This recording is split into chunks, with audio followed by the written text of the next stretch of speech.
Il a fait son grand retour pendant la crise du Covid-19. Le savon de Marseille. Un produit économique, naturel et désinfectant bien pratique pour se protéger du virus. Saviez-vous qu'il est fabriqué depuis le XIVe siècle à Marseille? Pour se laver, mais aussi pour la lessive. Et après avoir connu une période faste au XIXe siècle, c'est un coup d'arrêt qu'il subit à partir des années 60. Les jeunes, tôt ou tard, prendront conscience que le savon de Marseille, par sa qualité de pureté naturelle, est tout simplement irremplaçable. À l'époque, les produits de synthèse font leur apparition, à l'image des poudres à laver et des gels douche.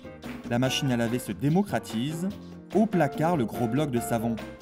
Résultat, les savonneries traditionnelles disparaissent. Pour cet industriel, l'âge d'or du savon de Marseille s'était terminé en 1973. C'était là qu'était mon usine, là où 2 générations, même 3, se sont succédées pendant 100 ans. Face à ces difficultés, certaines savonneries traditionnelles tentent de résister.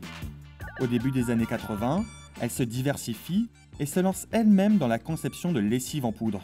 Il faut bien reconnaître qu'avec son cube de savon traditionnel, la savonnerie marseillaise avait pris un certain retard dans l'évolution technologique.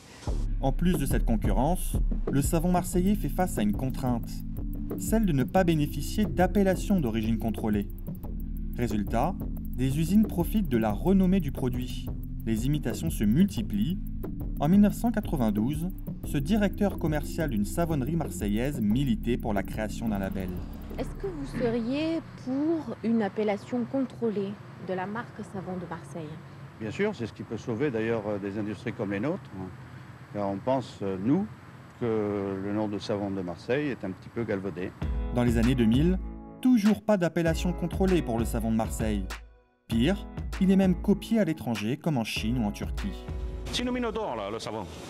Le savon de Marseille. Face à cette concurrence, certaines savonneries tentent de riposter, en organisant notamment des visites guidées de leur établissement, comme ici en 2018. Le but est double, faire connaître un produit régional en voie de disparition et sensibiliser le consommateur sur les contrefaçons. Je suis ici justement parce que je voulais comprendre qu'est-ce que c'est le vrai savon de Marseille et pas le savon de Marseille chimique qu'on peut trouver partout. Aujourd'hui, le savon de Marseille n'est toujours pas labellisé.